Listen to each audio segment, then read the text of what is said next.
이런 차들이 아주 조그맣게 거의 소형차로 나왔었는데 그럼에도 불구하고 멀리 가지 못했다. 그리고 두 번째 나왔던 모델들은 이제 GM 볼트. 사실 테슬라 모델 3 같은 경우는 한 2.5세대라고 보시면 됩니다. 워낙 성능이 좋아서 GM 볼트 같은 경우는 한 200-300km 갔다. 그럼 이제 3세대는 얼마나 가야 되냐? 500km 이상은 가야 된다는 거죠. 그래서 보통 일반적인 그 주행거리 한번 충전 또는 한번 주유를 했을 때 그 주행거리 원하는 그 킬로미터 수가 최소가 500km입니다. 그리고 아마 연비가 좋은 차량 타시는 분들은 한번 주유하면 거의 1000km씩 가죠. 그러니까 이 전기차를 가지고 주행거리가 짧아지는 걸 그렇게 좋아하지 않습니다. 그래서 그런 부분을 가장 개선을 하려고 노력을 하고 있고, 이 주행거리를 개선하기 위해서 어떻게 해야 되냐? 에너지 밀도, 에너지 효율을 높여야 되는데, 이 에너지 밀도라는 거는 배터리의 밀도를 얘기합니다. 그러니까 배터리의 부피 안에서 단위 부피당 얼만큼의 전력을 포함할 수 있느냐, 우리가 이제 와트아워라고 표현을 하는데 이게 이제 에너지 밀도가 한 700 정도는 나와야 됩니다. 이 700을 뛰어넘는 것도 만들고 싶어 하는데 아직까지 리튬이온 기술로는 커버가 안 되고, 이제 좀 더 시간이 지나서 전고체 전지를 만들었을 때 충분히 가능한 이 전기차가 왜 지금 좀 많이 만들 수 있는 여건이 됐냐? 가장 큰 요인은 이제 배터리 가격의 하락입니다. 배터리 가격이라는 게 빨리빨리 낮아지지 않습니다. 이게 되게 어려운데, 반도체랑 이 배터리는 원가 구조가 완전히 다릅니다. 반도체 같은 경우는 사실 웨이퍼 가격이 그렇게 비싸지 않아요. 비싸죠. 한 장당 뭐 200만 원, 300만 원 하는데 비싸긴 하지만 전체 칩을 만들었을 때 칩 판매 단가와 매출 구조를 감안하면 원가 구조가 굉장히 좋습니다. 재료비만 따지면 한 50%가 안 돼요, 반도체는. 근데 2차 전지는 뭐가 문제냐면 재료비만 따지면 전체 원가에 이미 한 70-80%를 차지합니다. 그렇다 보니까 거기에 이제 뭐 고정비, 우리가 감가상각비라고 하죠. 설치비, 그 공장을 설립하는 데 드는 비용, 이런 것들 다 때려 넣으면 원가 구조가 굉장히 안 좋습니다. 그래서 2차 전지 업체들이 아직까지 적정 이익을 못 내는 이유는 이 원재료비가 워낙 높기 때문에. LCD랑 좀 비교를 많이 하는데요. LCD 업황이 한 20여 년간 계속 내리막길을 탔던 이유가 이 원재료비 비중이 줄지 않아서 결국 이 디스플레이 업체가 흑자를 내기가 좀 어려웠던 거죠. 이게 마찬가지인데, 그래서 이제 여러분들한테 제가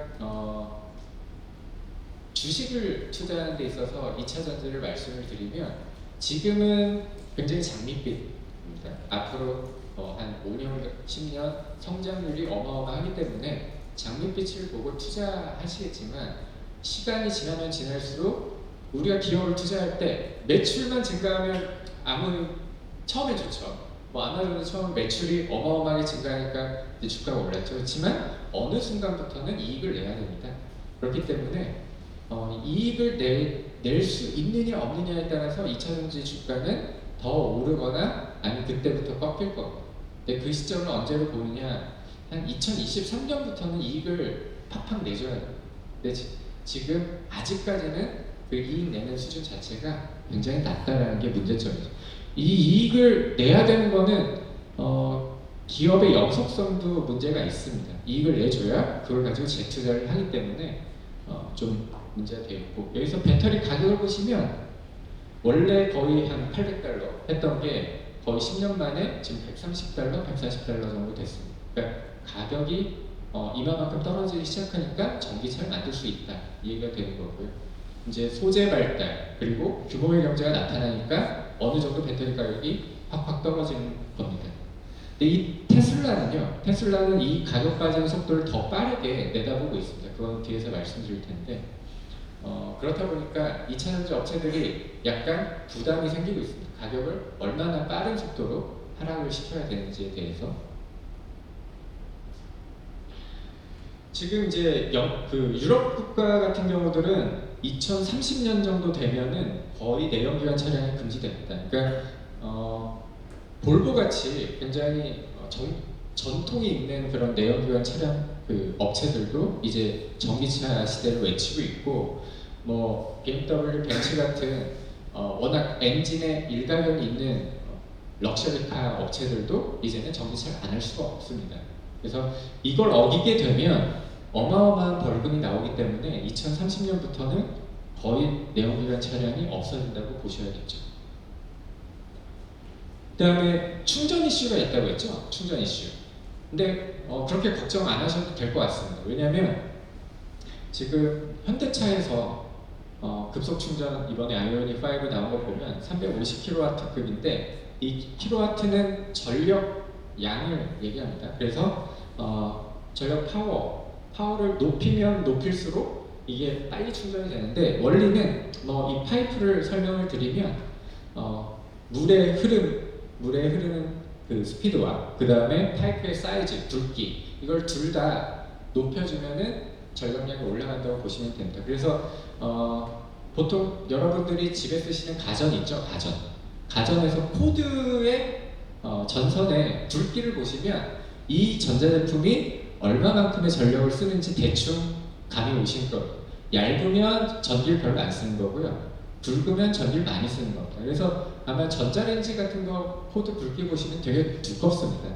그런 걸 감안하시면 이제 전기차도 마찬가지로 그런 식으로 전력이 들어간다고 보시면 되는데, 현대차가 이번에 나온 350kW급은 약 한 15분 정도 충전하면 80% 정도 충전이 가능합니다. 그러니까 한 300-400km를 달릴 수 있는 거죠. 그러니까 이 정도면은 사실 어느 정도 편의성이 향상이 되는 겁니다. 그래서 제가 보기에는 충전 이슈는 이제 좀 사라진다. 한 1-2년만 지나면 아마 10분 정도 내로 충전하고 몇백 킬로미터는 갈 수 있는 그런 시대가 열릴 거라고 보고 있고요. 그 다음에 여러분들이 잘 아시는 테슬라가 곳곳에 급속 충전기를 까는 것과 같이 지금 현대차도 얼마 전에 뉴스를 냈지만 이 고속도로 충전소에다가 고속도로 휴게소에다가 이제 충전소를 설립하겠다라는 계획을 밝혔습니다. 그 다음에 이제 전기차로 가는 가장 큰 논리가 뭐냐면, 그러니까 2015년 정도까지는 내연기관 차량 업체들이 전기차 만든 걸 싫어했어요. 왜냐하면 내가 갖고 있는 가장 큰 장점은 엔진입니다. 근데 엔진이 빠지고 전기 모터로 구동이 되면 다 똑같아지는 거죠. 그래서 차별성이 없습니다.